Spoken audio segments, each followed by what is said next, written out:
Thanksgiving. Okay, si Sky, busy na sa laag sa farm. Nami sa farm. Sa Bedners. Muna lang fresh. Mga tomatoes. And then water.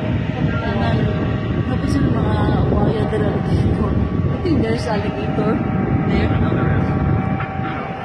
Oh my God, nado wire there napita. Na siya water, so ano daw? Hindi daw na alligator. Ano alligator dito sa sa unahan ng lago. So, ano siya mga alligator, mga buhaya there. So, manito lang ng farms.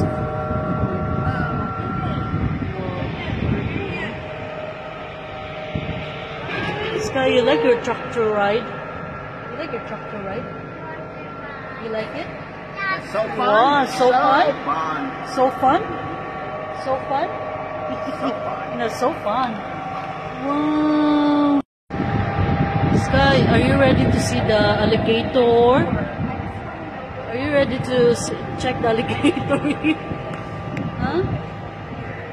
Yung good nila, yung driver, nado alligator there. So, nakakita ba daw mo? Ano siya ma-cauliflower niya siya there yung area. It's really nice. Mingaw kami na. Mingaw ba si Sky sa tractor ride? What Bible is it? I need to park there. Park on the other side. That's a natural refuge. Napi siya park dito. National Refuge sa mga animals. National Park Refuge sa mga animals where they live. Boiled beans, barrel pickles, fresh flowers, and much more. We also offer fruit and school tours, and Tiki Hut is available for rent for parties. Inside the market, be sure to sign up for our weekly emails. Ano na gano'n na strawberryhan. Daghan na nag-harvest of strawberry for fun sa weekend. Ganun yung mga Muslim mga bata.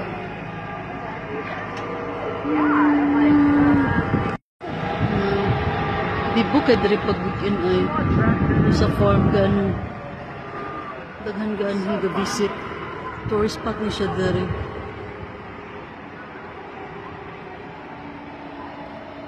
Daghan sila tractor.